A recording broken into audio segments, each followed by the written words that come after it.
Well, hey, good morning, folks. We're going to continue working on the Spelljammer combat and exploration artwork here in a minute. Just give me a second here to check my signal. We'll go through my intro spiel real quick, and then we'll get to work for 100 minutes of fun. So checking signal real quick, and then we'll get to work for... Okay, that is plenty good. Beep, beep, beep, beep, beep, beep, beep, beep, beep, beep, beep, beep, beep, beep, beep, beep, beep, beep, beep. Let's see, how do I do? Okay, great. Intro. Hey, my name is Theurgy. I create role-playing game supplements that I publish online. There is a slew of links in the description down below to work that I've previously produced. I publish on the DMsGuild, so I can use the intellectual properties of Wizards of the Coast, like Magic the Gathering, Forgotten Realms, and in this instance, the Spelljammer box set that they came out with last year. We've been creating this supplement to add on and complement mechanics and rules and add depth to space combat that can be used not only here in Spelljammer, but can be used across various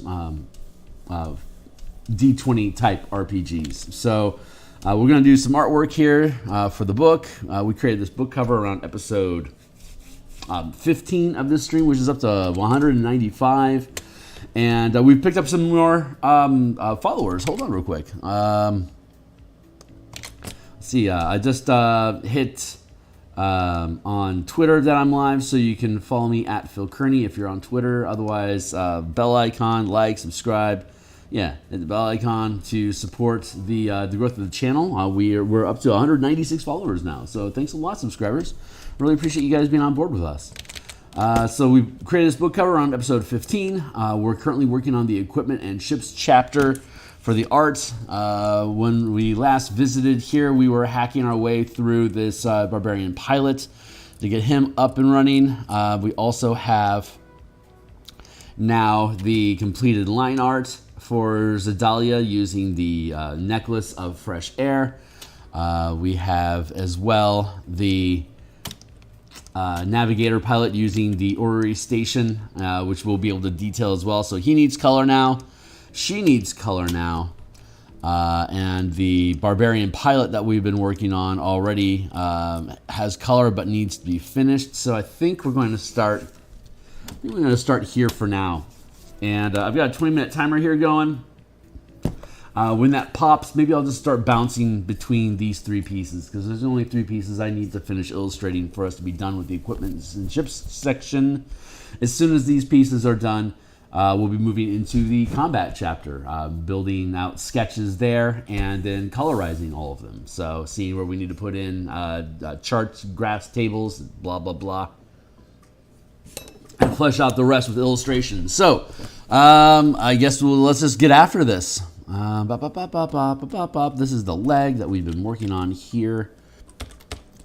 So we're going to continue working on this leg a bit.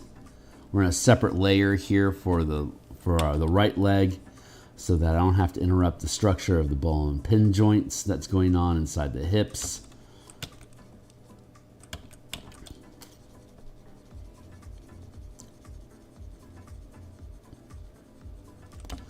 We do need to mind the chair. But ultimately, this is what we need to do right here. Get that curve working with us. And I can just smudge that in. It's just fabric folds. There's nothing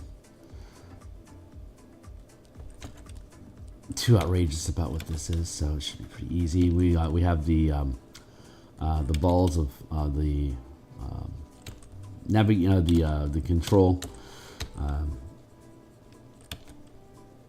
The orbs of light aren't necessarily a key feature in the spelljamming helm chairs, but I like them as control toggles. Hey, Chronic, it's good to see you. What's up, Hornetico?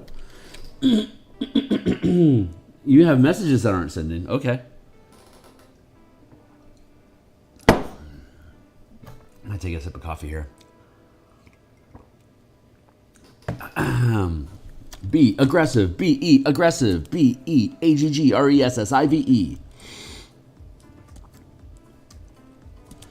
So let's take, let's actually skew this a bit, see if that, actually I like that a lot. There, now we're starting to feel a little bit more on point. I want to make this a little bit. What messages are those, Hornatico? Are you trying to kick out through YouTube, or are you dropping Discords at me?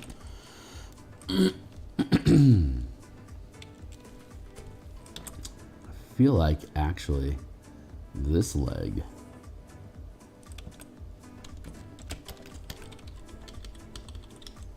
needs to get shunted over a bit. Actually, I should have that be underneath the main body. Maybe here. Ooh, what else can I do? Ooh, what else can I do? We got 311 on the mind.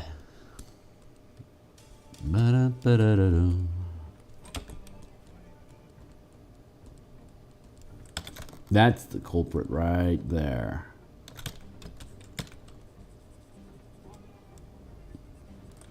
I actually need more belt around this torso. Narf, Dime, Gin.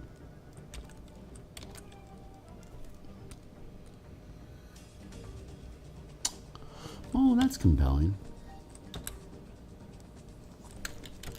There.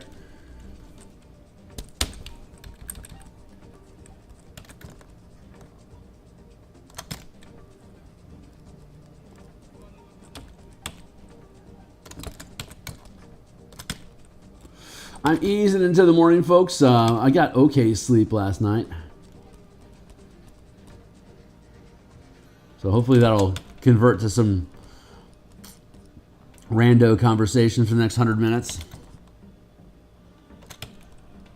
I spy with my eye text on the wall, so give me a hot second here to finish this motion, and then I'll take a look at what we got going on, yo.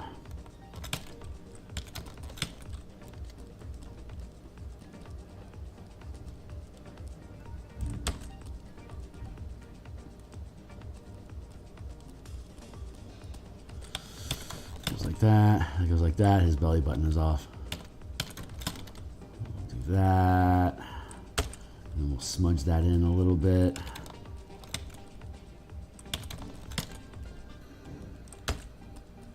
Hornatico, I don't know if you caught any of the Eberron stream last night, but I was talking a little bit about like ethnic variation with facial features and coloration, and I felt like sending a message. Huh. Yeah, I had to try 3 times till it felt like sending my message. Interesting. Let's...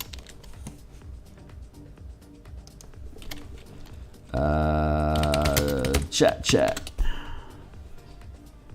It probably gives me special privileges because I'm me. Because I always deserve special privileges. But, okay, hopefully the thing's behaving now. And thanks a lot for being here, guys.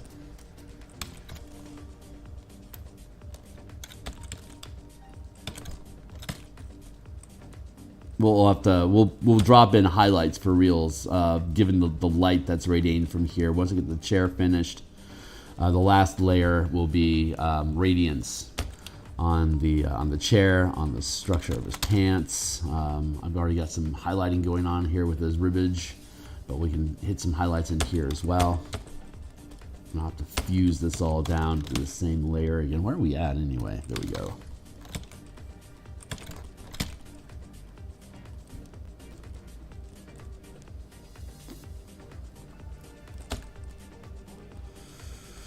I need to put a belt buckle on that. It's just right now it's just kind of a rubber band, but sometimes that's just how it goes at the beginning. We'll clean it up. Up. There.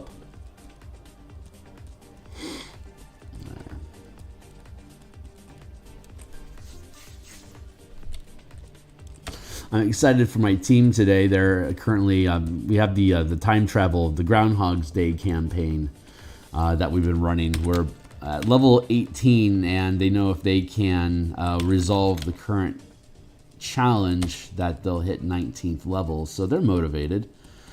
But they found means and were capable of performing the DC 32 check that takes to bind to a time anchor that would reset their day at the end of their... It's a Groundhog Day campaign, so every time they go to sleep at night, they reset to the same beginning day, and if they die, they also immediately reset to the beginning of the same day, so they can never get out of the current day. Hence the Groundhog Day. We call it Endless Days. That's the campaign, the formal campaign title, which I'll build into a campaign toolkit someday. Probably put it up on. That'll be a fun Kickstarter campaign when I finally get into doing those.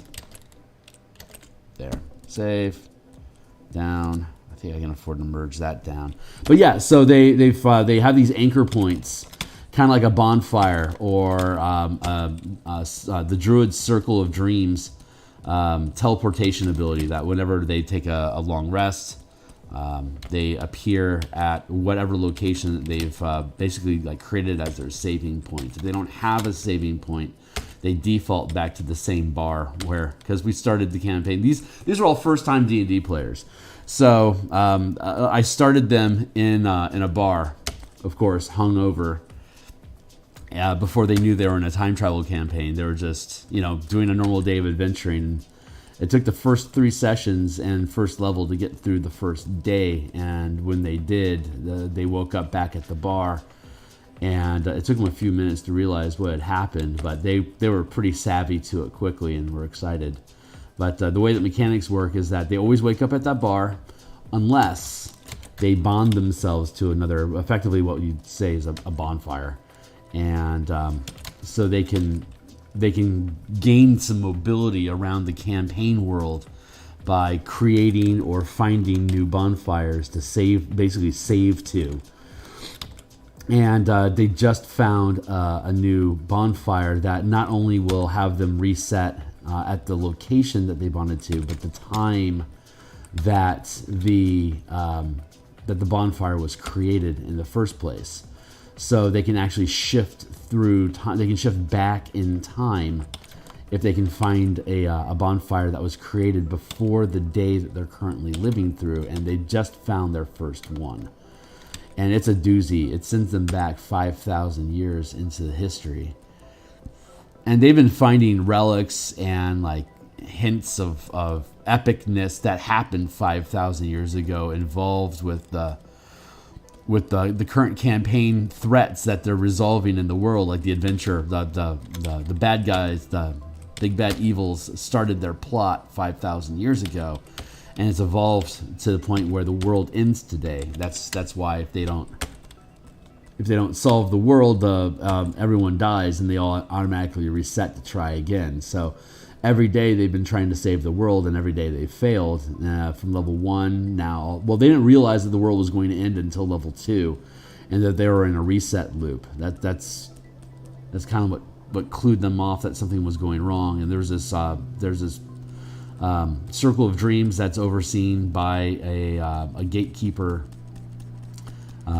orc, but they're either in the wrong timeline, or something happened, but they haven't been able to find or catch up with that druid ever since. So they've been stumbling around trying to find clues for themselves. Of course, they're at this point at 19th level, they've maneuvered enough to realize that they're moving through quantum realities. So it's not truly a Groundhog Day. It's just it's like the Rick and Morty episode where every time Morty died. Or every time like Morty could press a button, he'd reset his timeline and it would kill his previous Morty, and he'd just be shunted to a new timeline where this was an established thing that was going on. So the best they're assessing right now is they're in something similar to that, and that they need to stabilize the timelines so that they can have a true reality and push the demonic forces that are creating this little bubble of reality that they're basically harvesting souls from. If they create a little eddy, like a little cul-de-sac of realities that they can farm souls from, they can accumulate power without affecting the main time. So I guess in that sense, it's a lot like the Surrogate TV show that was on HBO with Hit Girl. If you haven't seen Surrogate, that's I think it was, is that what it's called, Surrogate? Yeah, that's a badass TV show. Basically about scientists in the future figure out how quantum reality works, and they can create tunnels. They create these little alternate realities where they can experiment on technology that is really never going to get approved by FDA. But if they can perfect it by ruining the reality of multiple universes and figure out how to make this tech work, then they can pull it back into the main timeline that they're aware of, and profit. So the best they can tell, demons are doing something similar to that. They're exploiting a time loop thing that they found, and this druid sect caught wind of it and are trying to prevent it. So that's the gist of the campaign. But it started 5,000 years ago. They found a time anchor that will bond them to the 5,000 year ago history. So now they're on the track to be able to stop the demons before they began and thwart them. And if they do that, they can sever their own time loop, return to the bar, wake up in the next day, and if everything went right, reality is saved, the demons are gone, and they can retire their characters with... they've been hunting for mead the entire campaign. They've all decided that they're mead enthusiasts, like microbrew enthusiasts, and there's supposed to be a shipment of mead coming in the next day that they're really excited about, hence them being at the bar in the first place. And in the whole campaign, they've just been waiting for the mead to show up, and if they do everything right, the mead will arrive, and then they'll be able to have their cheers, and the campaign will end. So the current time loop that they're in has them show up when this sect of druids are attempting to capture one of the main demons in basically in an imprisonment spell, using a highly complicated ritual that they appear in the middle of during the ceremony of trying to capture the bug. So they're basically fucking everything up by using the timestamp of this ritual that they found. The ritual is actually a prison ritual. So when they show up, when they spawn at the beginning of the creation of that circle, it basically causes the demon to not be put in its proper place. And so now they're having to fight the demon, and they're having to fight the druids who don't know who they are yet to try to survive long enough for them to say, wait, we're the good guys, and not get killed in the process. Because every time they get killed, they just reset back to... Now they're set to that anchor point where every time they die, they loop back around and they get slaughtered again, either by the demon or by the druid sect trying to capture the demon, because no one has assessed yet that the team is a good guy. You have to be time savvy to know that these loops are happening, and a lot of demons are naturally time savvy because they're immortal. They can just sense that something weird is going on with reality, and they can key into it, and they can start writing the incursions, I guess, for lack of a better word, of alternate realities. They can tap into it and then gain memories of what was going on through there. So so when you fight a demon, they'll have countermeasures against anything that you've used against them previously because they remember the encounter. Other creatures can become time savvy through deja vu. They'll eventually pick up on it, and they've looped like 6 times now in this encounter. They keep getting killed. They've found positioning that'll keep them from being destroyed by this acid breath weapon, but that breath weapon kills half of the orc troops that are helping hold down the demon. So the team has figured out how to not get themselves killed, but then the demon breaks free, and they don't know how to stop it from rampaging yet. Or the druids target them for a round and they get killed, so they're eliminated and out of the way while they're trying to bond the demon. So they have multiple fronts that they're attacking at the same time. Only one of which do they actually want to kill. So it's a lot of fun.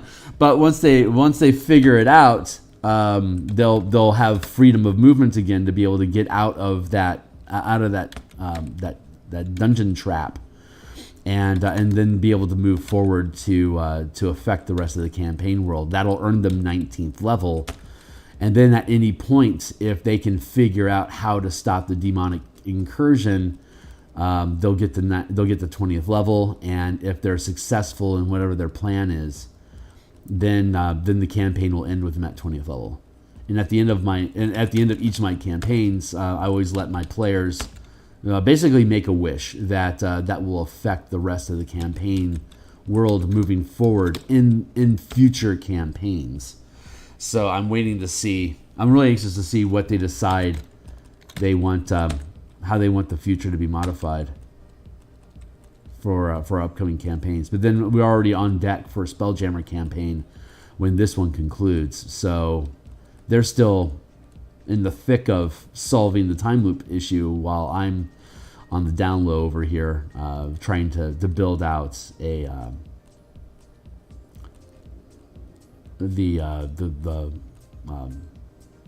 scaffolding, the infrastructure for the next campaign already. So that'll be fun. And once we get into once that campaign finishes and I start getting serious about design work on the next campaign, I'll probably share a lot of how that stuff works, because it'll be an opportunity for me to play test basically a Spelljammer hex crawl sort of campaign approach that I can drop as a supplement to this project when it's done. But I'm rambling a lot and I'm not really looking at my chat window, so I think I want to catch up on anyone that might still be sticking around. Yeah, okay. Just don't sleep. So, okay, but the world ends at the end of the 24-hour block. So the way that we do it is because, like, if they can't solve the world being destroyed, the world just ends. So if they can't fix it, they're either going to go to sleep anyway, or they're going to die because of violence, or they're going to die because they didn't solve the problem, and they're automatically going to loop around. So they can't break the wall. So that was the only way I was able to get it. It was like, well, why wouldn't they just sleep and loop around to the next day? And it's like, well, there you go. It's a self-contained trap problem. So they can only maneuver so much. They can only go so much distance a day. The best thing about it is that since they're all brand new players, they asked me to level up their characters. So that introduced. I've talked about this a little bit before, but Chronic's not here a lot. So what happens is they asked me to build their characters for them and to level them up each time. So I'll announce to them that they're going to gain a new level, and then I'll hand them their new character sheet and say, here's all the changes and things that have been added to your character. And I get to toss in like little playtest things for them to fiddle around with that level, and if they like it, we keep it and we'll keep testing with it. That's where a lot of the martial power stuff is coming from right now. I've been testing martial power stuff since level 12. They're level 19 now, so I know this stuff works pretty well at the top end. Now I want to do a playtest, a hex crawl playtest with folks to make sure that, like, from level 3 to 7, it runs properly as well. I've only used powers at the high end, where there's a shitload of mana available for folks to be able to throw around and do stuff with. But it's the low levels where your resources are tight. I want to make sure the system still is fun, even if you're a grimy first tier character, that it still has impact and it's still cool to use. If not, then I have an opportunity to try to look at how can we add more diversity and options without artificially scaling power too quickly. So it'll be useful playtest content for me as well. Yeah, whenever they level up, I choose everything for them, including their spell casting. So I have them all using pact magic of various sorts that reset on short rests, because every time they die, they get a full rest. So if they die, they get all their resources back, but they lose all the progress that they've made in the day, except for whatever memory they retain. So I have everybody converted to a short rest mana mechanic. And I only and the spells that I give, they have an arcane trickster, a ranger, and a druid, and I only give them the spells that I want them to have to be able to deal with the threats that I want them as a DM to be dealing with. So like I don't have like any kind of teleportation stuff or any like high mobility options like overland flight not available. Like the only overland flight they have available to them is summon creatures so they can get giant eagles to ride on. But we have a set distance that they can move in, and they know they can move off of the current map that they're on to a larger world. But after exploring the map for about 200 miles, they know that all the stuff that they want to work with is basically within 50 miles of each other.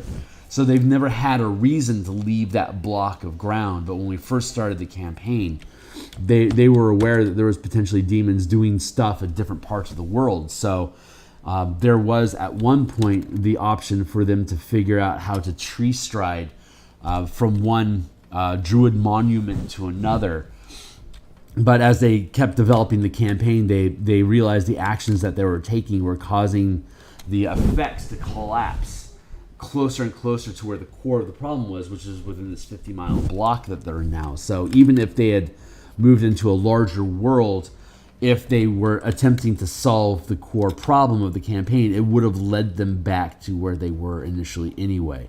So in that sense, I can keep the campaign space small, and the challenges that I introduce to them are only a challenge until I reward them. Like the example I used was like around level 5, they were fighting a giant crab underwater, and as soon as they defeated that crab, I gave them water breathing on the druid spell list.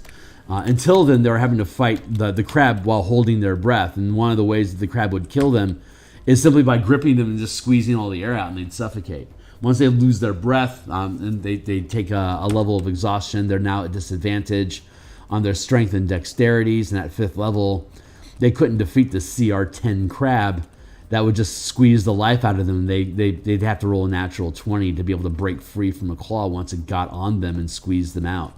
So, but once they were strong enough to defeat the crab, I gave them water breathing, and then fighting it was not a problem at all because its major threat of squeezing out their life wasn't an issue anymore. Then it was just a matter of how much damage were they taking. And by like 7th level, when they defeated the thing, they had enough hit points that it wasn't a significant threat. So I could layer in like Castlevania Metroid style. I can create a challenge that they're ill-equipped to handle until they actually defeat the threat, and then they're given tools that let them succeed at a task. So fun stuff, super fun campaign. But we're going to continue the adventure today, and so I'm really looking forward to. I can imagine them spending another hour or two figuring out how to defeat the demon trap challenge, because it's all since if they fail, all they have to do is reset. I can make it as kill house as I want. I don't have to have any mercy or concern about CR like at all. So it gives me a ton of liberty and freedom to design just the nastiest kill house I can think of. And like at one point there was a time savvy assassin who found where the characters were anchored in the pub. So at one point after they'd pissed off this specific demon, it had sent a time savvy demonic assassin to get them eliminated. And so they would wake up and immediately be attacked by area of effect, like a fireball spell would drop on them, and then they get rushed by demons at the pub. And so they had to survive the initial blast just to be able to get first round of combat going. And so once they figured out that like they could dive underneath the table, was a way for them to get the cover that they needed to block the fireball enough to give them an evasion type thing this was like 6th level.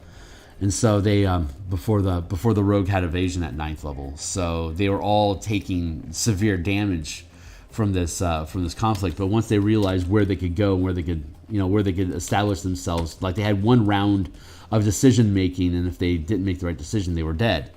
And that might sound like a major pain in the ass, but that's kind of how the time loop system, like that's a feature. It's not a bug of the campaign. So they know that if they can figure out what the trick is to the current puzzle that they're working, combat just becomes a puzzle. Because if they die, they just try again. So I don't structure, like initially the combat is, as you know, it's a significant threat, but as they start to figure out what's going on with that challenge and they know what they need to do to get through it, it gets represented by them gaining levels. That threat becomes less and less of a challenge, to the point where it's basically a minion, and they can just, after a couple, like 2 or 3 ability checks, and they can just sweep past it. It's not holding them up anymore because they've already defeated that challenge. So we can hand wave them resolving the crab. If they want to go running around the sewers to find more information about whatever, they can basically hand wave the crab with like a couple ability checks, and they just move past it. It's not a problem anymore. But until they can solve a particular boss fight, it's the most significant thing they have to deal with. So it's pretty fun. It's been a very fun campaign, and I'm really looking forward to seeing how they resolve the bug challenge.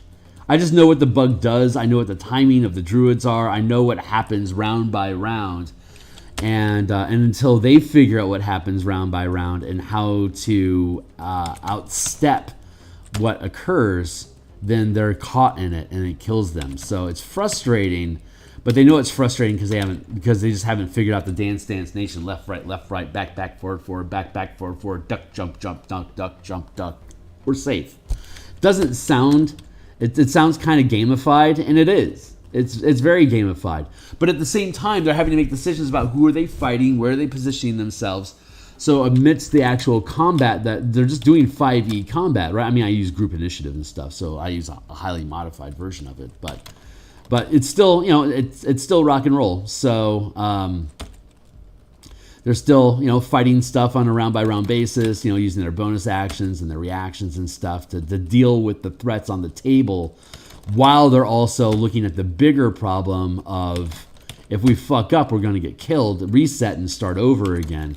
Then it's just a stubbornness issue. It's just a puzzle for them to solve. So it's been fun figuring out how to be able to frame combat as just basically just a type of skill challenge, which I think I can carry forward into other campaigns. Because as I 10 years into playing 5e, I'm at a point now where I can kind of freely move between the 3 pillars of adventure and set everything up as either a combative exploration skill check or a sort of social interaction. So I can freely move between the different pillars and create mixes of encounters together to have more complication, like have more going on than just a combat. Like there's a puzzle going on while you're in combat, or there's information you're trying to glean from someone that's going to get killed in another round or two. So you have to pull whatever information you can out of them. Like you can do, like if all you need to do is get an answer from this guy and he's going to die next round, you can just keep asking him questions each reset until you get all the information that you need. Fun stuff. Anyway, I'm rambling. I'm excited about today, is where all that's going. Very, very excited about today. I'm excited about the campaign finishing. I'm really excited about the space crawl campaign that we'll do after this. A lot of fucking cool shit on the rise.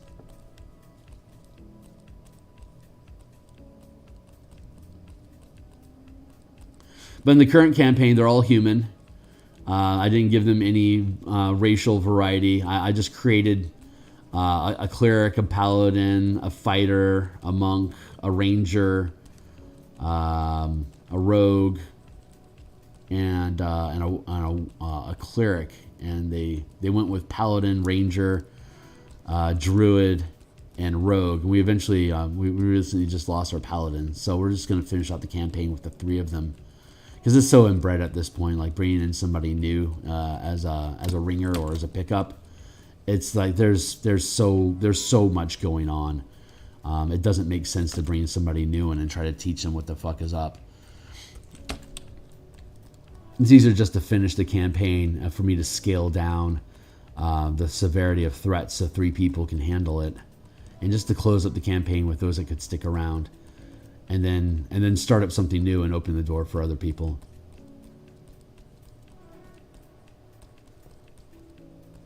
So in the upcoming campaign, it's an asteroid belt. It'll just be Warforged and dwarves. Warforged don't have to breathe, so they're great for having in space. And the dwarves all have fish suits, so they'll be able to bounce around in their suits. But for the most part, the commando, it's basically asteroid mining in orbit around Eberron. So the tiers of Sybaris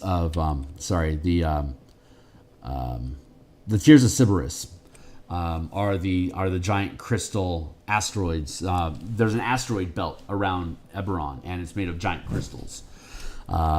So in this campaign, the dwarves have Spelljammer ships that they go up into orbit, grab large chunks, take it to a processing station in orbit, or more hold, is instead of being next to Karnath on the planet, it's actually a space station where the dwarves migrated to during the last war to avoid the conflict. They just yeeted off of the planet and started harvesting crystal energy for them to be able to build their own security and to sell sci-tech weapons to the warring humans during the last war.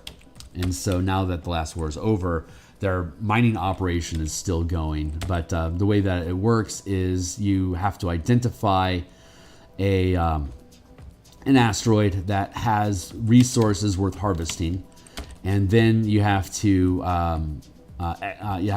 survey the surface of the asteroid to determine if it has deposits, cavern systems, or what.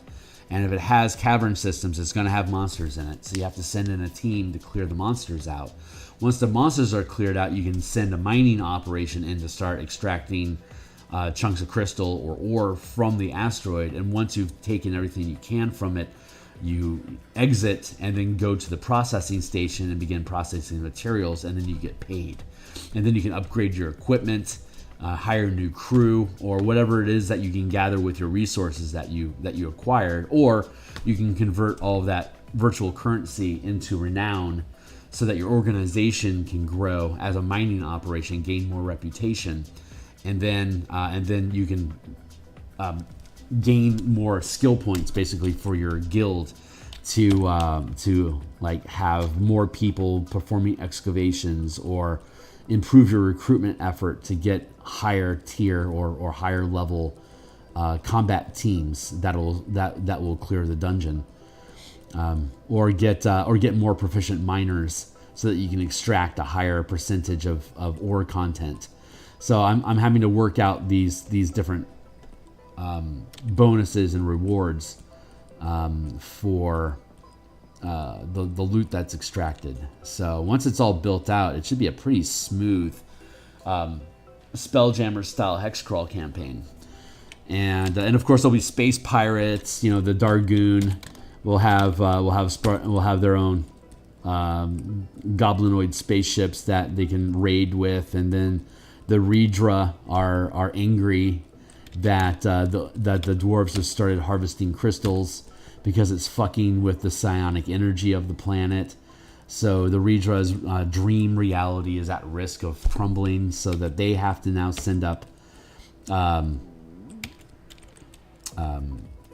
basically enforcement to chase the dwarves away from particularly powerful crystals that they want to preserve for their psionic energy. So you have these, and then there could be other mining operations that are also underhandedly competing as rivals against the character's guild that they're developing. As they gain power in the guild, they'll make enemies, political enemies in that industry that want to strip them of power or take away their claims, or just outright loot and rob them. So those will be things I have to work out. But once they're fleshed out, it should make for a really, really fun just campaign theme that I can put out and bundle with this book. So you'll have the Lives of Araxis conversion guide, and ultimately there'll be the asteroid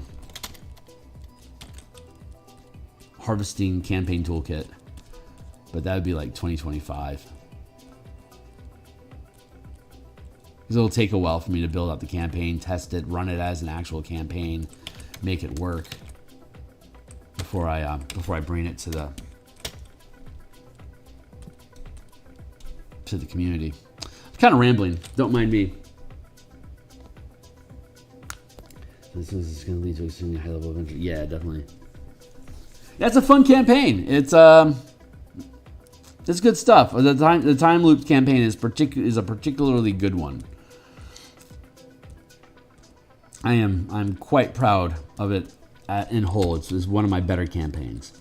So this is the fourth campaign I've ran in 5th edition that's ran from level 1 to 20, and so I'm pretty happy with the curve through the tiers. I know there's not a lot of tables that have the opportunity to run a game from level 1 to 20, and that's a shame because a lot of people are designing like character classes and stuff designed to go from level 1 to 20, but there's not a lot of designers that have the opportunity to actually test their content at every tier of play, which is one of the reasons why my shit takes for fucking ever to get published. Because I have an idea and then I have to test the hell out of it. And since I run high level campaigns regularly, I can actually introduce the concepts at the high end of play. And know that it works. I actually like starting playtest content at the high end, because if it plays smoothly and it's fun, then you could back down into the lower tiers and start seeing how can we keep that fun but scale it down so you still have like the martial power system that we're developing. That's what convinced me to get feats as something that you could purchase at low levels instead of additional spells, right? Like you can pick up sharpshooter feat instead of learning like a strike power, for instance, because you can always use sharpshooter as a feat. It's a permanent thing you can do. So like a first level character spending all of their power resources on an extra 3 feats, that's often all you need to be able to realize your character concept in combat. Like I've got Pam, and I've got Great Weapon Master, and I've got like slasher feat. Now my pike is incredibly dangerous, or like my glaive is really, really dangerous at first level. I can't use my mana for anything, but I have so little mana anyway. What am I really gonna do with it? It's better for me just to buy a bunch of feats that's gonna let me have consistent performance, and then as you gain levels and your mana pile starts stacking up, then you can start buying like exploits or reactions or sustained effects so that you can put permanized enchantments on yourself each day. Like that's a much smoother resource usage at super low levels when you have very little resources to begin with.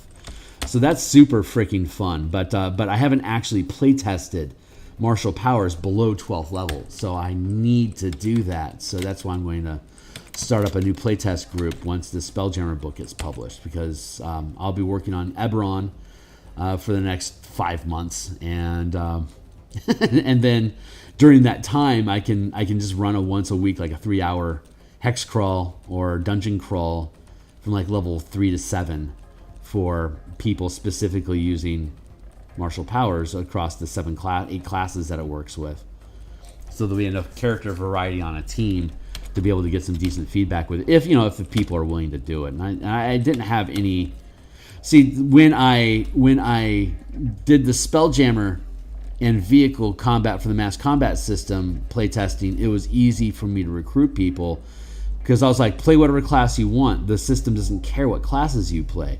But this next playtest for the martial powers, it has specific classes that you have to play, and you have to use these power mechanics. So you have to not only be interested, it's going to be a harder sell, because it's really easy to say, hey, if there's a class you ever wanted to play, this is kind of tangential, but you'll be able to play that class. Like if you wanted to, our ship mage was playing Mage Hand Press's Witch, and it was a great class, by the way.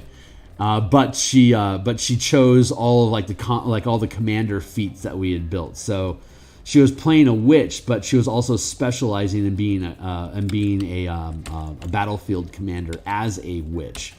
So it was a really fun character expression, and it ended up being really, really fun. And so that made me fall in love with doing playtest campaigns with people that were willing to tag along.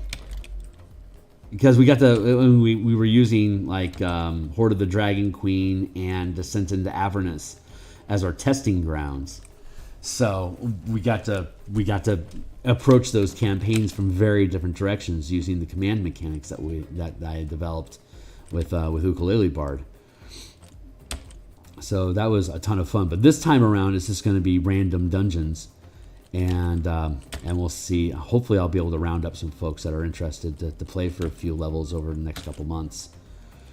So, pick up a ranger or whatever and use the power system that I'm offering, so I can make sure that it works well.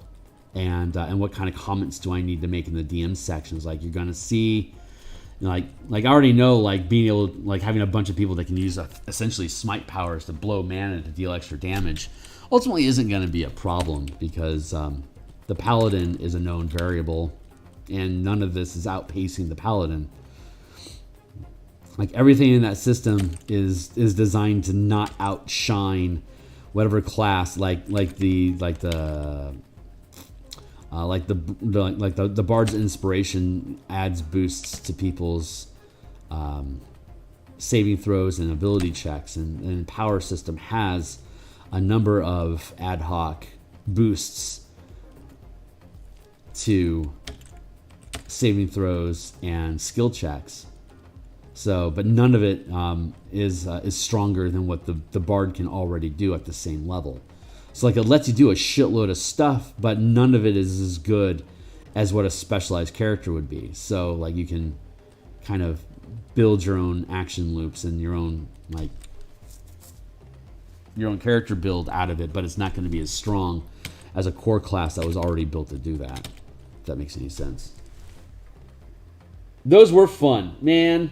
Speaking of testing, this conversation is reminding me that I need to get some playtesting done. Hell yeah, dude. For your subclass update. Nice. I'm going to see if the new subclass and optional scoring mechanic works well together. Good. Absolutely.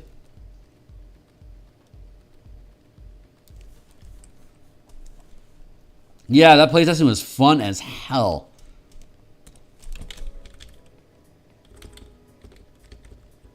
So big shout out to you for being involved, man. I really appreciated that.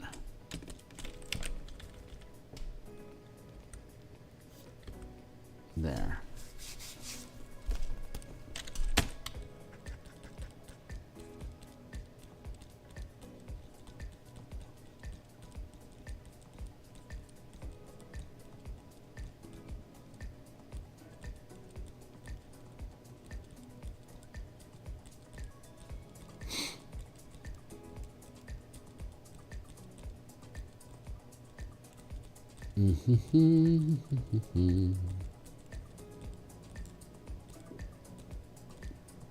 Well, yeah, Hornetico, you were involved in the playtesting here, so you're going to get I'll get a free copy of this to you once it publishes.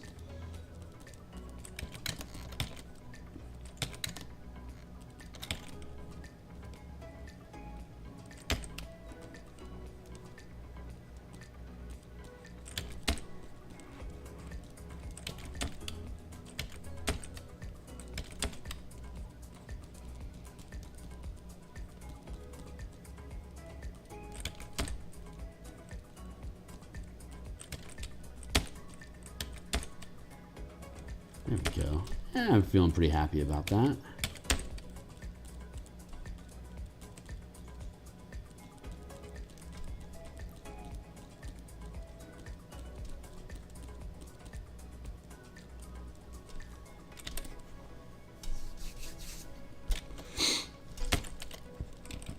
good enough. Oh, I was supposed to be bouncing between different characters, which I absolutely have not done. It is 7:12 here now. I'm going to fix this leg here just a little bit, flesh it out some, but then I'm going to let this guy ruminate a bit, take a breather, and then we'll shift to the other art.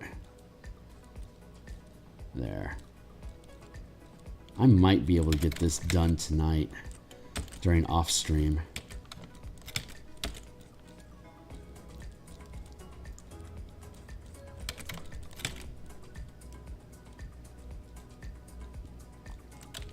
So stream time is not the only time I do art. I also it's just when I'm doing stream I am officially unavailable. So anyone that wants to talk to me can't, unless it's a dire emergency. So I have windows of time that I'll stream like this so that I can have dedicated focus on it. But then I'm after the stream ends, I'm open to, you know,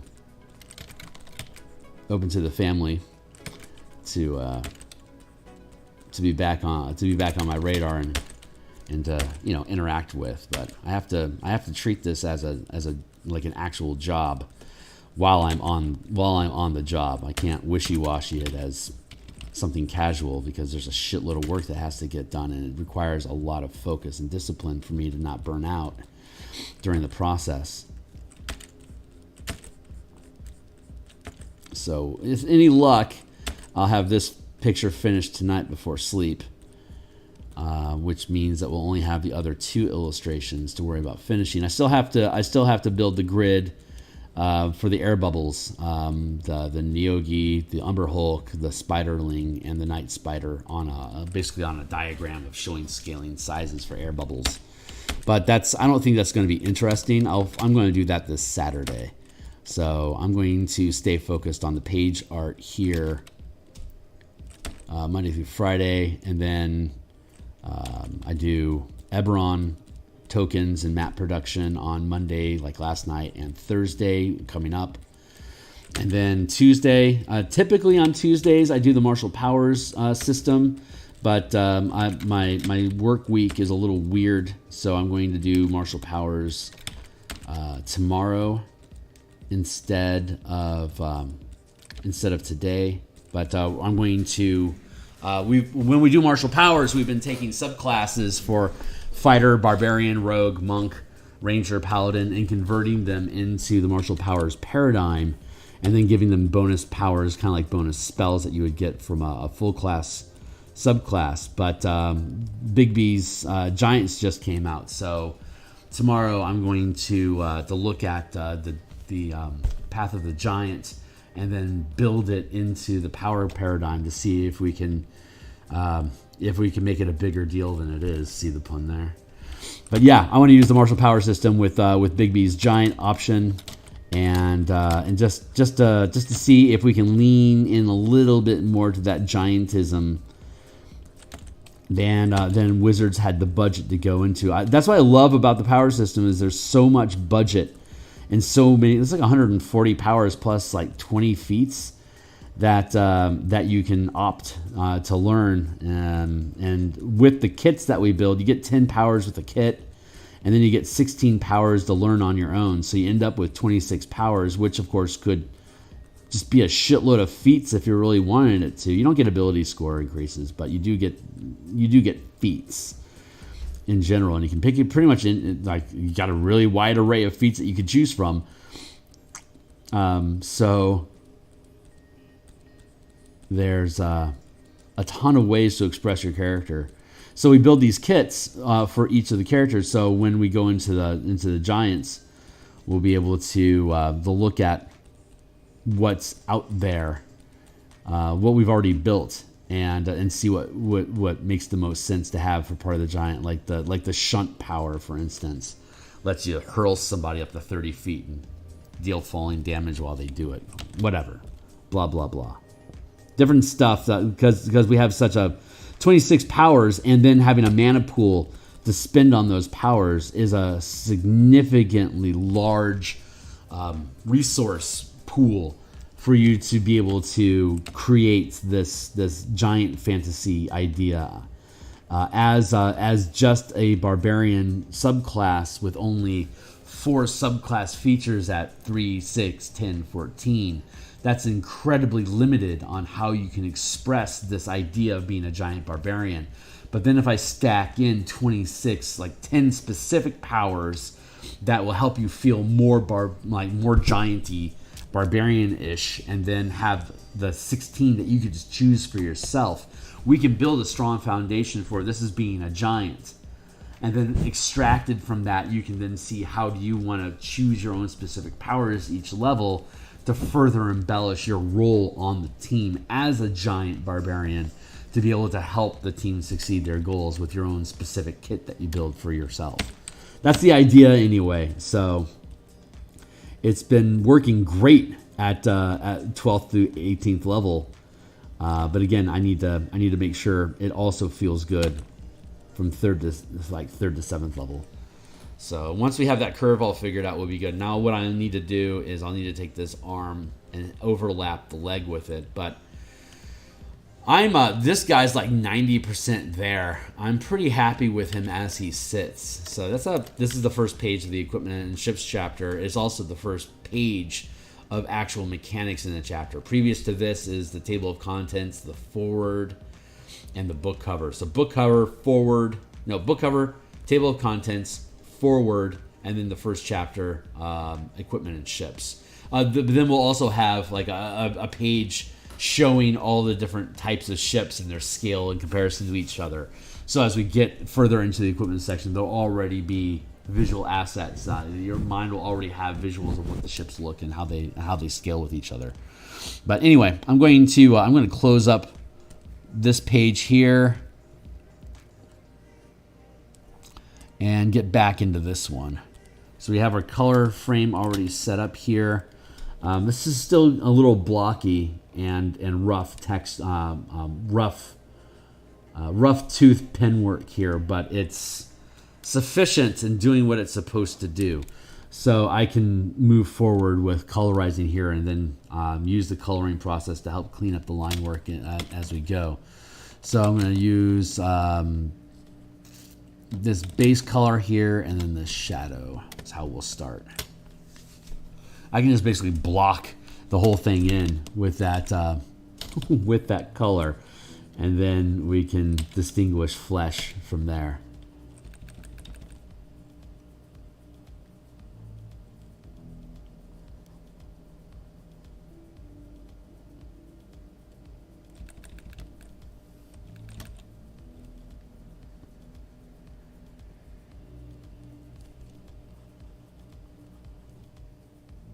She looks pretty pissy about something. She's royalty. Royalty always looks pissy.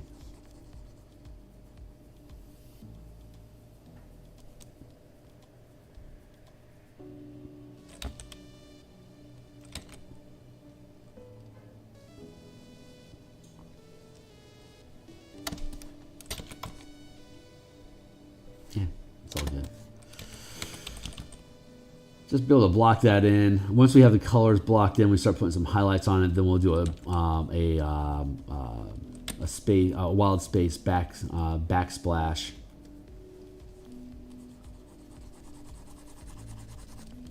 And it should be good to go. This one's been a little bit of a pain in the ass to build. It's also a quarter page. There's not a lot of quarter page art pieces inside this book. Most of it is like 1/6, 1/8, 1/16, like really small, really small blocks of image that makes it easy for me to finish each individual piece. But here at the front end, I couldn't get all of this to sit on one less page without it being overly crowded.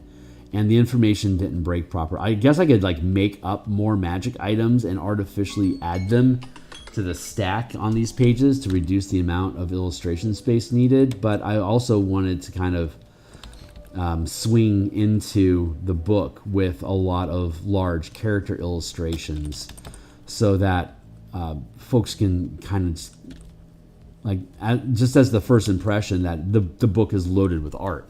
And then I can continue just pushing more and more images throughout the book. It's all custom built for this particular book. And so one of the consistent praises I get from the books that I create is all the art is absolutely relevant to what is going on inside of the book. So I like to preserve that, and hopefully I'm upping the game a little bit, because since I've started creating and illustrating books, it's my workflow has increased considerably, so I can get a lot more content produced at even at a higher level of quality. Like, I can produce faster at a higher level of quality than I used to be able to do before.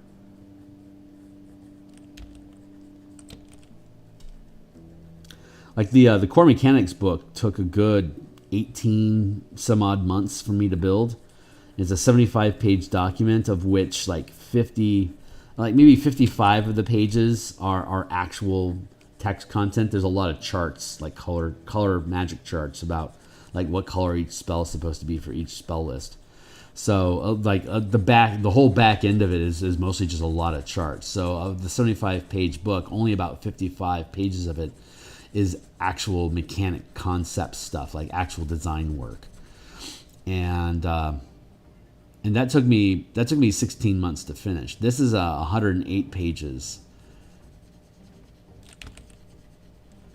And we're probably looking at like maybe 14 months to finish it. August is when I started last year with the concept. I mean, let's be real. I was already working on vehicle mechanics for the Mad Max trucks in Descent into Avernus, the Infernal War Machines, which works perfectly, by the way. There's very little I've had to change from those Mad Max trucks. I was basically just able to give them wings, and there now you have fighters. You have fighter ships that operate at the 5-foot and the 50-foot scale. Works fucking perfectly. Then when Spelljammer came out, it's like, oh, these ships are just bigger. Can we do the exact same thing at the 500-foot scale? Equals yes. Yes, we can. So then we built out the vessels. But then when you're introducing space, zero gravity, flying between worlds physics, there's a shitload of extra stuff that you have to do. And since vessels are just basically massive combat platforms, we had to take into account the scale of engagement that you can have using ships like that. So it took a while for us to take what was already a really solid concept via the Mad Max stuff and be able to properly flesh it out to deal with any kind of vehicle, basically at any scale, arbitrarily stopping at the 500-foot scale. When I redo all of this and export it out of Spelljammer into a more universal system via Kickstarter, I'll be able to truly scale up to any size ship, and it should work just as well. I'll need to do some testing on it, but I can do like a 2.5 mile long carrier ship, like a Star Destroyer. The same mechanics should work just fine, because that's the scale of fleets that we work with. So all I have to do is rebuild fleet mechanics as single ship mechanics. So instead of commanding a fleet that covers a 2-mile area, it's just a single ship that does the same damage as the same size fleet. So it's just re-skinning the fleet mechanics to be single ship mechanics, and then just extract ad infinitum at larger scales. And it should be able to work.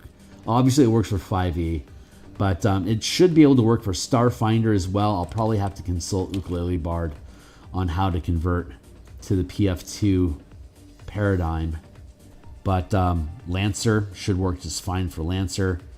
More than anything, it's the scaling from the 5-foot, the 50-foot, the 500-foot scale, and to be able to find the through line for damage, capacity, movement, and action economy. So it all exists, and we've already figured it all out with this book, and it works well. It's just what's next, So the guilds, kingdoms, and mass combat systems should all be able to curve together, and that'll probably be a 2025 Kickstarter. So I basically got between now and 2025 to continue to build momentum for people paying attention to what it is that I'm doing.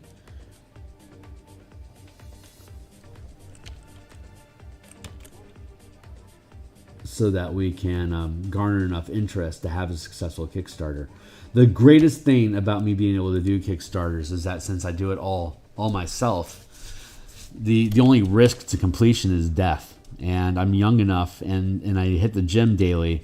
I shouldn't be dying from anything anytime soon. Even if I were to get cancer, all that would really mean is that I get to cash in my life insurance for my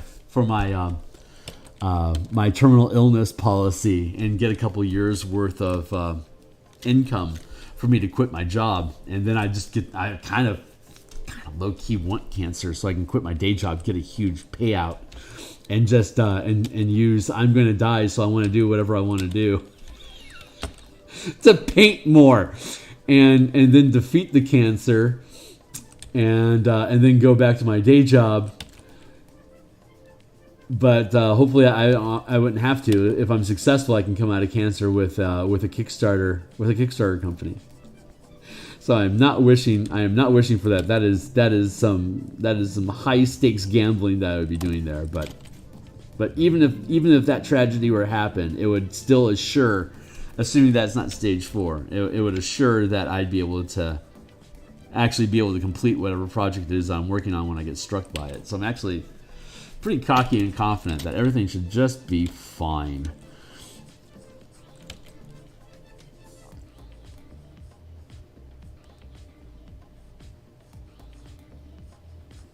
But God, I could even be able to take out a business. I might even be able to take out a business life insurance policy.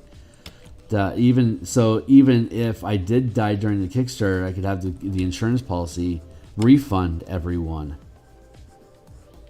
That's a legitimate business option, and it would only cost me about $30 a month. Like if I got a $70,000 Kickstarter campaign and I started a business insurance policy to guarantee a refund if I die, yeah, like $25.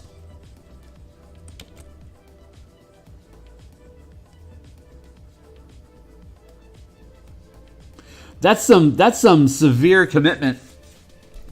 Completion commitment. Like, now I'm so confident that I'll finish this project, I'm taking out a life insurance policy that if I happen to die, you'll be refunded.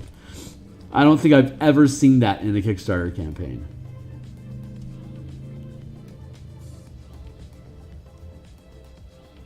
I fucking love it. There's some big dick energy there. I used to sell life insurance back in the day. So I know a lot about insurance policies. I know a lot about investment vehicles, annuities, mutual funds, mortgages.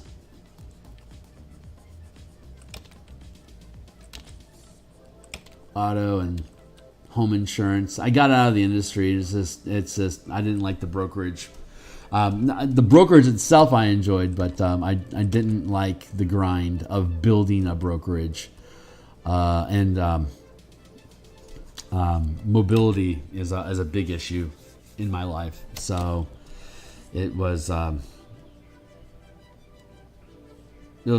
for me to accommodate travel arrangements during all that stuff. So I ended up bailing out of the industry and getting into credit card fraud at Chase Bank for a while, and then we moved up here, and I got into the advertising marketing scene. So I do business. I do revenue analysis for advertiser revenue with clients that my company works with. A lot of number crunchy type of stuff.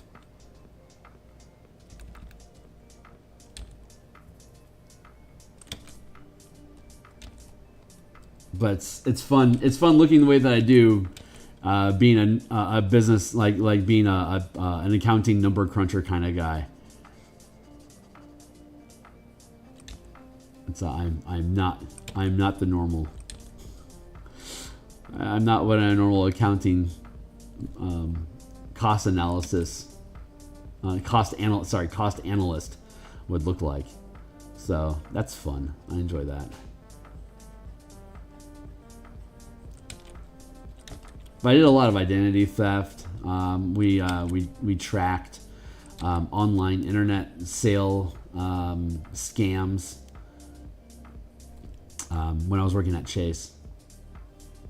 Like a lot of identity theft work, like sending, like people would people would try to scam us and open a credit card, and I'd send them to a bank and have them present IDs and stuff like that, and call the cops on them while the tellers were entertaining their whatever it is that criminals talk about when they're being scammed. It was cool. It was a cool gig. It was pretty sexy. I enjoyed it. But, you know, all good things must come to an end.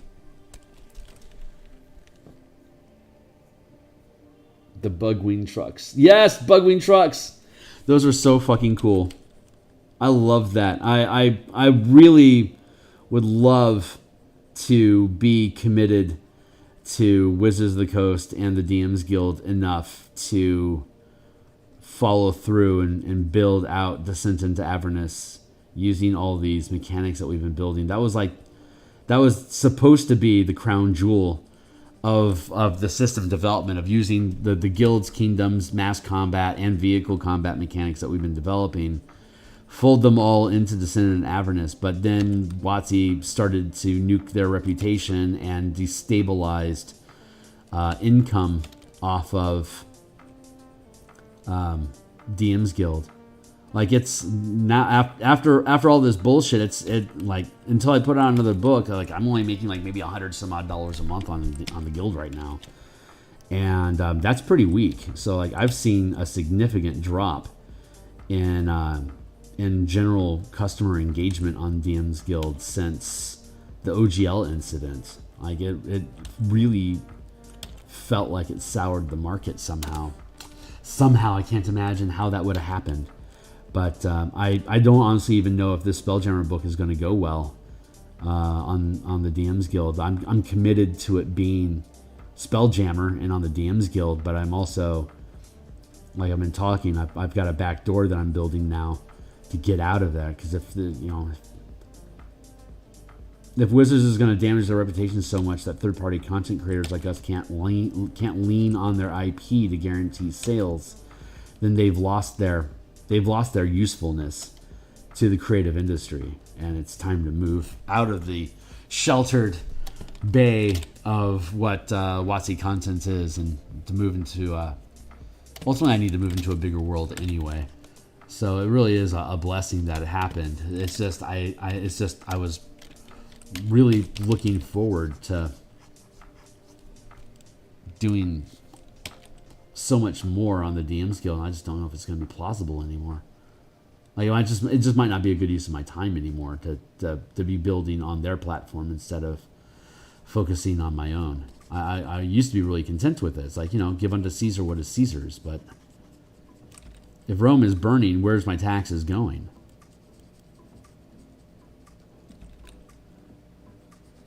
So that's a nasty analysis I'm having. I'm basically letting process in the background. Muse doesn't want me to do anything specifically yet. She just says finish the workload that you have. The Powers book, the Spelljammer book, and the Eberron Adventure, they all belong on the guild anyway. I mean, the power system is so that marshals can have a mana pool so that they can do color mana, which is decidedly Wizards IP, so it belongs there. But the great thing is once I have those out there, all my content's always 100% free preview. So if I want to continue exploring mana concepts, I can do so on my Patreon ad nauseum. You can still reference the core rules that are on the DMs Guild, but they're free for you to look at. So go ahead and take a look. Buy them if you want to support my channel, but I can start just casually putting content on my Patreon as a reason to kick around on my Patreon with me. So I think ultimately the Muse has me in a position to succeed with the time that I'm investing. So I'm really looking forward to that. So we've got her blocked in. There's still some rough line work in her hands. Arguably, her hands need to be the most delicate part, but we'll figure that out. But I'm just going to do some blocking, some highlight blocking for now. Get the highlight here. Got our shadow here. That. Thank you.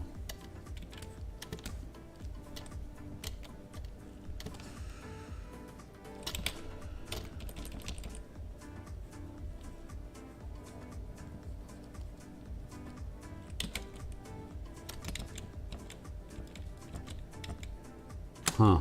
Maybe there's go like this and go like this. And maybe there's a more neutral.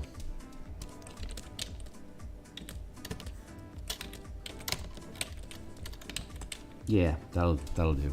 That'll do, pig. Actually, I can do one better.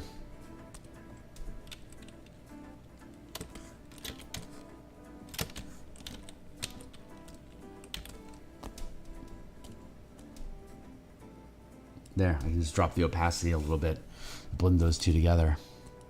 That's a decent mid-tone, I think, and it doesn't have a lot of saturation, which is good. The highlight also has a similar amount. Yeah, it's curving.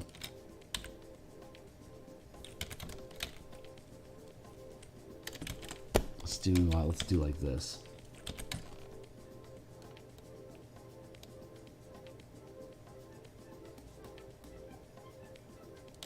Yeah, I think I'm okay.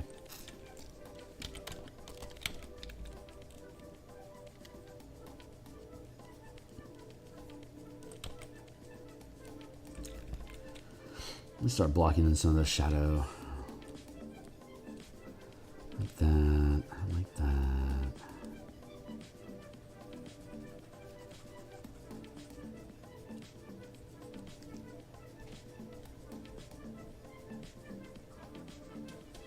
Here, like that.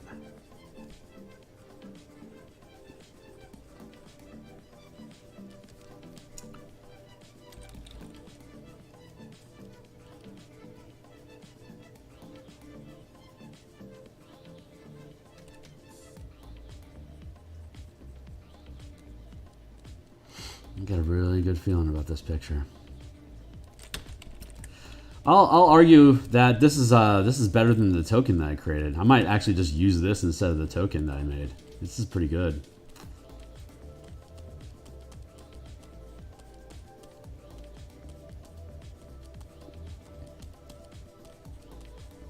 Of course, using the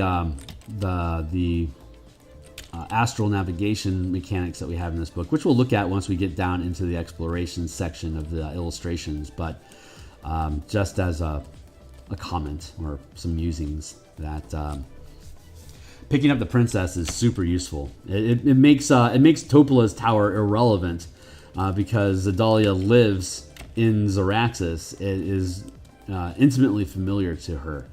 So she can go pretty much anywhere in the multiverse and get to Zaraxis within 6 days, like D6 days.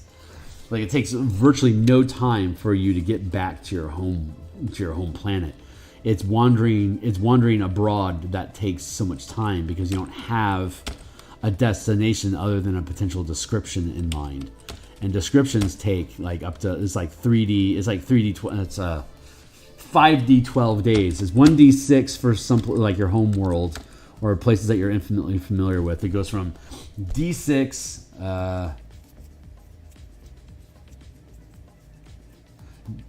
D6, 2D8, 3D10, 4D12 is the scaling of number of random days it takes for you to get to one location to another based on how familiar you are using the basic teleportation scry mechanics from 5th edition regarding familiarity.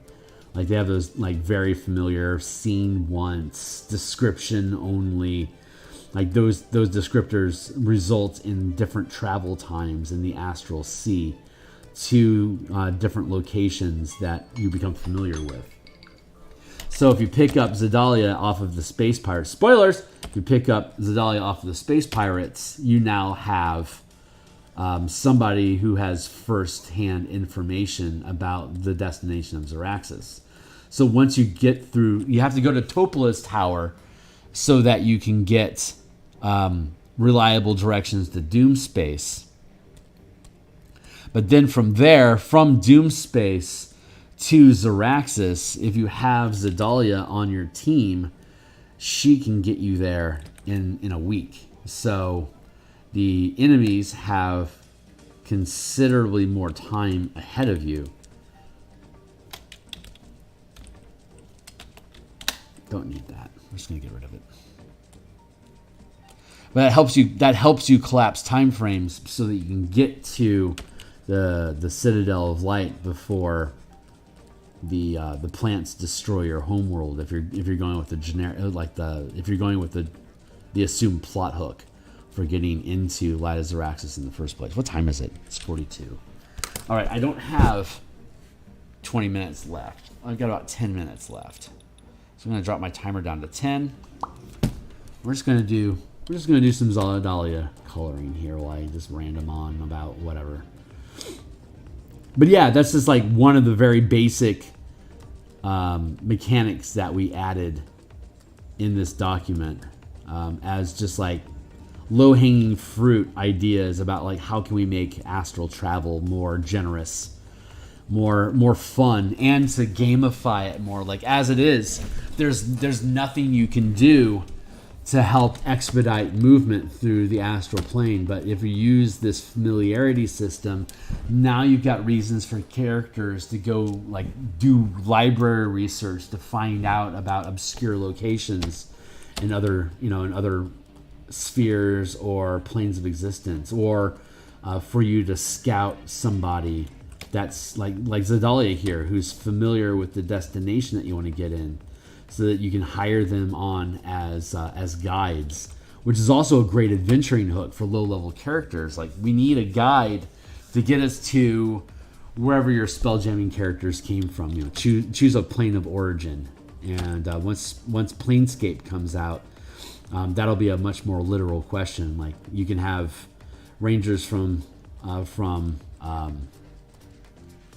the Beastlands, for instance, be recruited to help a spelljamming hunter ship fly from Toril into Astral to arrive in the Beastlands to start hunting like Megafaun, for instance. Equip their fighter craft with harpoon weapons so that they can hook and potentially poach like 500-foot mastodons in the Beastlands. And now you've pissed off tribes of shifters that want to hunt you down and free their god being from being poached. Like that could be a potentially really cool campaign concept. Beastland hunting in general, or fighting, or if you want to be on the good side of life, the good side of history, be anti-poachers, hunting poaching ships that are arriving from deep astral to hunt this Megafaun. Like, that'd be a fun little mini campaign to do. I don't think it could last long term, but if you're into that like Monster Hunter fantasy motif, then that's a really fun way to be able to build out a much larger world where that could exist inside of. I love Planescape. I suspect I'm already expecting to be disappointed by 5th edition regarding Planescape. I mean, if it's going to be the same box set as they did for Spelljammer, they're going to have to lean completely on the 2nd edition content for any kind of flavor at all. And there's no guarantee that they're going to retain that flavor. They've already demonstrated through the Astral Sea that they're open to maintaining the 4E narrative about worlds, even if they aren't willing to promote or sustain any of the 4E mechanics that went along with it, which I think is a shame. I hope they re-embrace minions in 6E. I mean, it's basically I think it was Awesome Soul that had pointed out that it's not. They've been very literal that it's not a new edition, that it's just 1D&D. It's just them branding 5.5 with a big name to create hype, but it really is still just going to be 5e. It's just including a weapon mastery system and a bunch of nonsense. So prepare to be underwhelmed. It's not a revolution. They're just doing some quality of life improvements, and they're making a bigger deal out of it than it really is. So, so I don't expect any really big changes anywhere. I think weapon mastery is probably the biggest move they're going to make. There you go. They've backpedaled on almost everything else. I think they started off with a lot of change to create a lot of buzz, knowing full well they weren't going to keep any of it. So I think they just threw it out there. It's like, well, if we get like a 90% acceptance rate, maybe we'll pick this stuff up. But since most of this stuff is only scoring in the 80s and 70s, I think they're just like, yeah, fuck it. We'll fix some of the more problematic stuff and let it go. Yeah, Minis and Bloodied, man. Those are great mechanics. They were fools to let that shit go. When you have something that works well across multiple editions, keep it. You know, like they fished out Cunning Strikes from the Complete Scoundrels book from 3rd edition. There's no reason why they can't harvest like rituals and minions and Bloodied from 4th edition. Reduce the stranglehold on negating challenges. Like 4th edition made a lot of social and utility stuff, rituals that virtually anybody would be able to use. And I agree with that concept. Like if you make contact other plane just a ritual that basically anyone can perform if they can hit the charisma saving, like the charisma check or whatever, or intelligence check or whatever skills it is that your game is going to allow you during that skill test, that allows you to get high level information, intelligence about things that you want to explore. And using contact other plane is a great way to do it. And making contact other plane a ritual so that anyone can do it allows the fighter or the rogue or the ranger or the paladin or whatever to be able to perform those functions with the team instead of just relying on the full caster having the firepower to be able to cast those spells. Like I think 4E did a lot. It was ahead of its time for sure, and it was so same that it just didn't feel like D&D. But there was a lot of really good stuff in there that was worth another look and preserving. It just didn't. They were so seemingly allergic to where 4E was when they built 5E. They wanted 2nd edition grognards back. But the social movement doesn't really jive with the that older generation mentality of being super woke and stuff. They just aren't. So there's a cultural clash that Wizards is dealing with.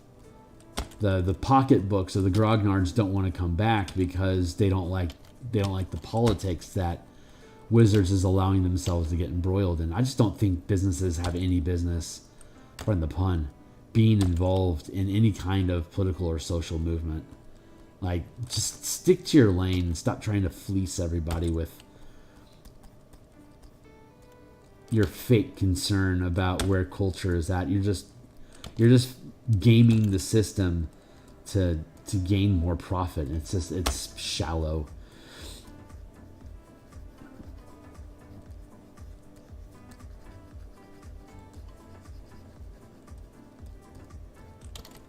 Like, regardless of what your own personal politics are, I think everyone can easily agree that businesses are just the least sincere of participants in any public forum.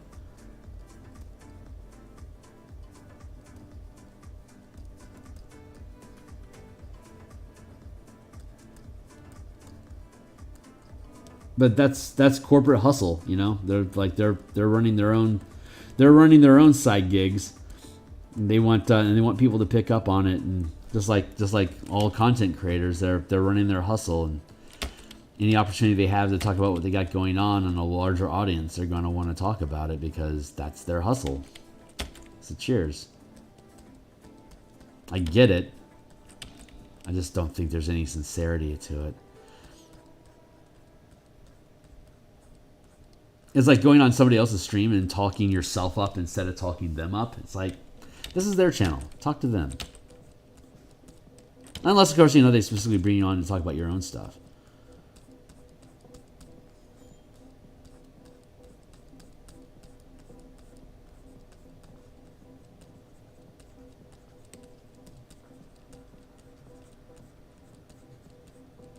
But I am overly concerned with respect. For as much disrespect that I throw around, I do it only to people that I feel like haven't earned any respect, or I've lost reason to retain respect. Mostly talking to you, wizards. You guys are fucking up. But I get it. I can see the larger picture for stuff. And I'm 50. I don't have any reason to fight anything anymore. I'm pretty content.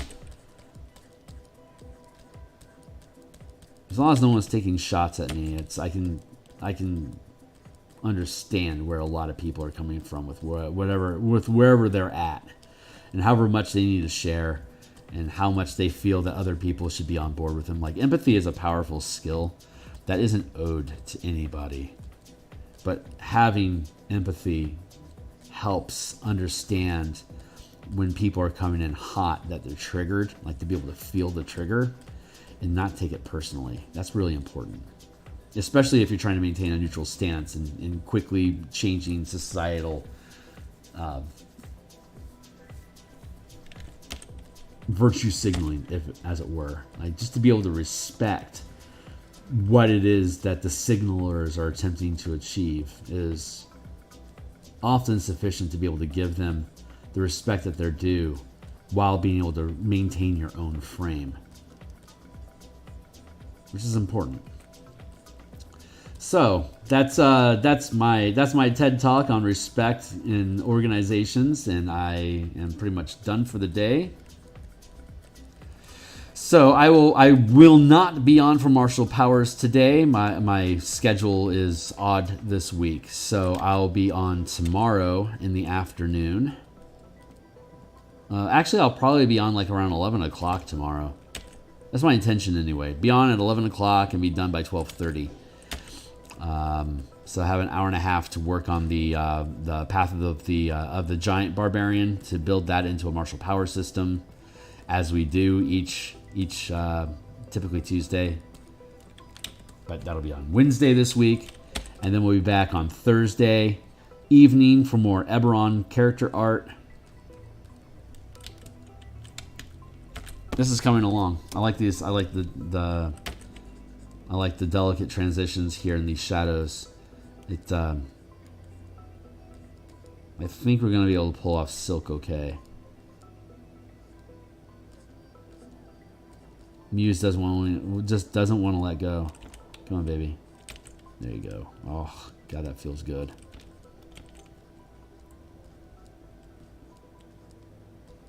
Doing highlights for this fabric and blending in the line work is going to be a lot of fun. I'm looking forward to finishing this piece. I like it. It's coming along nicely. I think like a purpley backwash for the sky will be really nice against the red. So anyway, that's it for now, guys. I'm out for the day. Like, subscribe, hit the bell icon. You can follow me on Twitter at Phil Kearney if you want to get notifications when I'm live. But the best way to get notifications is to hit the like, subscribe, and bell icon. Thanks a lot, folks, for sticking around with me. Thanks a lot to the newcomers that have, we're up to 196 subscribers, so thanks a lot to new people that have jumped on board with us. We're at episode 195 of this, so probably be episode 250 by the time we're done. And then we'll have this up on the DMsGuild. We always have 100% free preview, but there's 72 tokens, 6 maps, that come along with this for the conversion guide for Lada Zaraxis. That's added at the back end as an appendix. So even if you just consume all the information for free, supporting my works on DMsGuild gives you a lot more than just the free content that I give you. But I like you to be able to, like I was talking last night, I want you to be able to read the content, make sure you know what you're getting. I'd love to earn your dollars after you see that it's worth giving them to me, than for you to take a gamble on giving me dollars and then to find out at the back end that it wasn't worth it. So I just want you gaining value, and this is the best way I can feel right now to be able to do that. So thanks a lot for the support to everybody. And I'm looking forward to more next time. So cheers.